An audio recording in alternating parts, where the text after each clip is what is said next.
গহপুৰত IGGL কোম্পানীৰ অধীনত কৰ্মৰত দুজন শ্ৰমিকৰ মৃত্যুৰ পিছতেই চাঞ্চল্যৰ সৃষ্টি হৈছে। মৃত্যু হোৱা শ্ৰমিক দুজনৰ নাম হৈছে ৰূপম বৰুৱা আৰু মেহেদী হাছান। ৰূপম বৰুৱাৰ ঘৰ হৈছে শিৱসাগৰ লাকুৱাত আৰু মেহেদী হাছানৰ ঘৰ হৈছে পশ্চিমবংগত।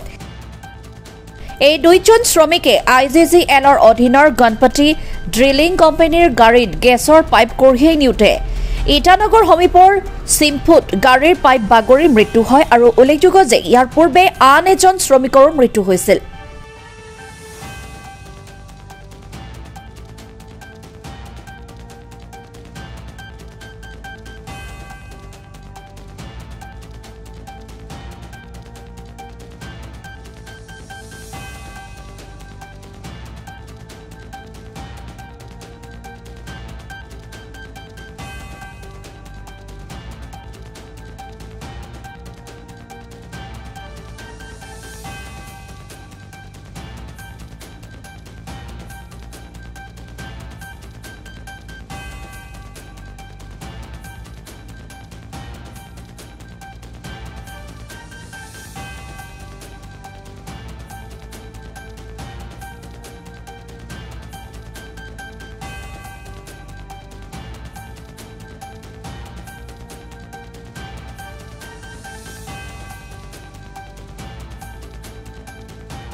কথাই কৈছে এতিয়া 50,000 টকা দিয়ে এতিয়া বস্তুটো সামৰিব বিচাৰিছে।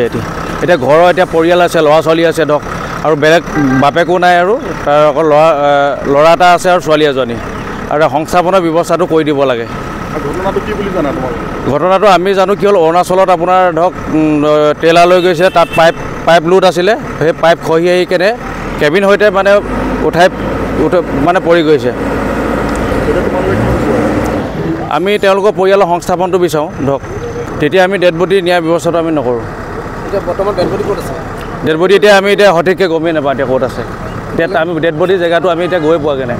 এতিয়ালৈকে ডেড বডি দেখিবলৈ পোৱা নাই? অৰুণাচলত আছে। অৰুণাচলত আছে বুলি কোৱা শুনিছোঁহে।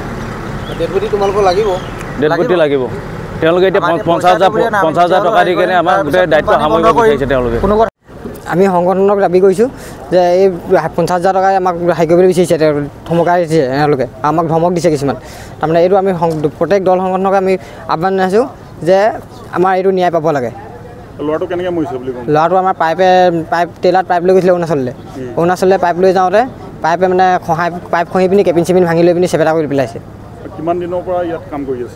4-5 মাহ হ'ল কাম কৰি থকা। ঘৰ লাকুৱা, শিৱসাগৰ লাকুৱা। তাৰ মানুহৰ মূল্য এটা 50,000 টকাই হ'ল তেওঁলোকৰ মতে। মই শৃংখল দাদাক এটাই আহ্বান কৰিছোঁ যে এইটো ক্ষেত্ৰত মাত মাতে যেন। অৱহেলা মানে পূৰা অৱহেলা কৰিছে, আমাক আহি ধমক দিছে প্ৰথমতে আহি পিনি। কি বুলি দিছে? আমাক কৈছে যে এইটো আমাৰ কোম্পানীৰ কাম নহয়, এইটো বোলে বেলেগ বাহিৰৰ বোলে, সেইটো ট্ৰেইলাৰ ড্ৰাইভাৰ মালিকটো বেলেগ বোলে, আমাৰ এইটো কোম্পানীত নহয় সেই বুলি কৈছে তেওঁলোকে। এইটোতো কোম্পানী, তেওঁলোকৰ কোম্পানীয়ে কাম চলাই আছে। তেওঁলোকে কৈছে যে আমাক বোলে এইটো আমাৰ নহয় বোলে, ট্ৰেইলাৰ মালিক বেলেগ বোলে, সেই মালিকহে পইচা দিব। এতিয়া আমাক পইচা 50,000 টকা দিম বুলি কৈছে, তাৰ গাড়ীখনৰ ভাড়াটো দিম বোলে, তাৰপিছতে হাইয়া কি বুলি কয় সকামৰ কাৰণে পইচা 50,000 টকা দিম বুলি কৈছে। আমি এটাই বিচাৰোঁ যে তেওঁৰ ল'ৰা এটা ছোৱালী এজনী আছে, তাৰ বাপেকটো নাই মৰিলেই, মাকজনী আছে, তাৰ ঘৰত মানে ল'ৰা ছোৱালীকেইটা ঘৰৰ মানুহখিনিয়ে মানে ন্যায় পাব লাগে। Bureau report AIPL live 24/7।